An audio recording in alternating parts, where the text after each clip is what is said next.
So I've worked in the profession for nearly 20 years, and I think one of the big changes that we've seen over the past few years is collaboration across the sectors and also change in leadership. And part of that is due to the emergence of climate change. The UK is seeing massive opportunity for anchoring our supply chain here, which means that the large car manufacturers are looking at how they can work with their supply chain and make sure that we're investing in research and D capability in the UK. So my role as stakeholder engagement director at the Advanced Propulsion Centre means that I work across the span of our stakeholders, so with government, with industry and with academia, making sure that all those dots are joined.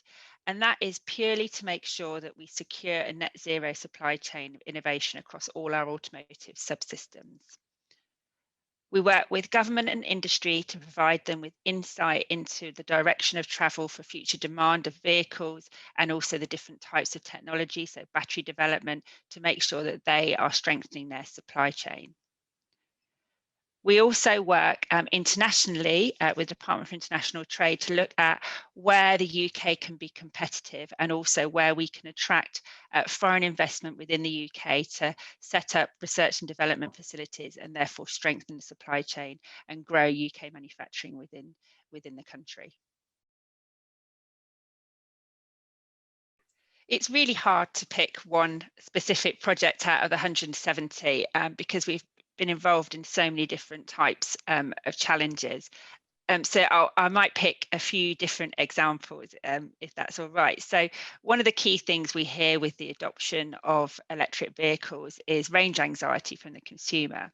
And one of the key things that we've just funded in our APC 18 project was with a company called Sprint Power, and they're looking at developing ultra fast charging batteries, so to be charged within 12 minutes. And that's really exciting because it's addressing a real consumer need and hopefully accelerating that technology to market.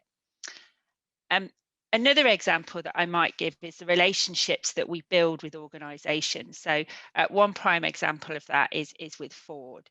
Now we've supported around 7 collaborative research and development projects with Ford since 2013, which has helped them transition their business towards those net zero technologies and improve their sort of digitalisation capability.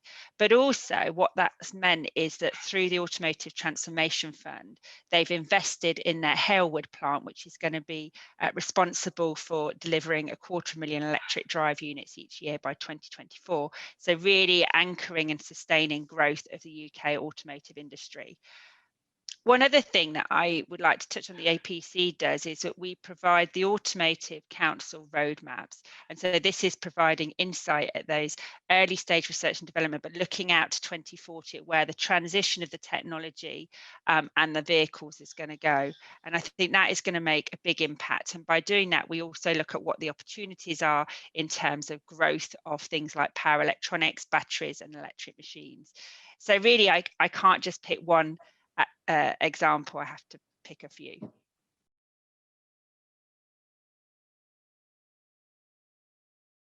Our original target when we were formed in 2013 was to save 50 million tonnes of CO2 and safeguard or create 30,000 jobs by 2023. So we've already, if you like, smashed our targets. And I think though one of the key things is that's reflective of where the industry is and how we're transitioning. And as a business, our goals are to support the OEMs in their transition, deliver innovation across the ecosystem, but also build a robust and resilient electric vehicle supply chain at scale and at pace. So we don't have a set target of where we're going to get to by 2050, but I think the best thing is to keep investing in research and development and save as much as we can to make sure we're reducing those emissions and getting to net zero as quickly as possible.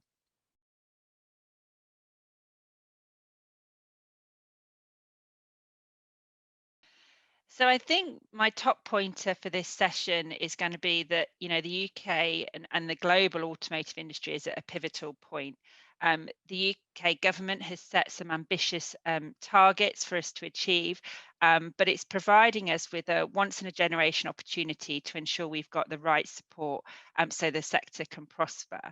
To deliver that, we need to keep investing in research and development in the UK and bringing the expertise and the skills to grow that supply base and grow manufacturing positions here. I think one of the key things that the pandemic has shown us is the resilience of the sector and the ambition of what we can achieve if we all collaborate and pull together.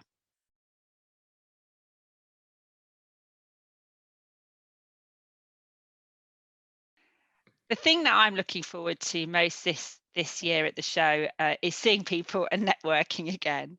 But not only that, looking at the agenda, it's going to be interesting to see what exactly the future technologies are in terms of moving both people and goods, and really how the advances in different technologies, from everything from development of battery technology through to sustainability and looking at the circular economy and the recycling of the technologies, is going to change as we go towards the 2035 targets.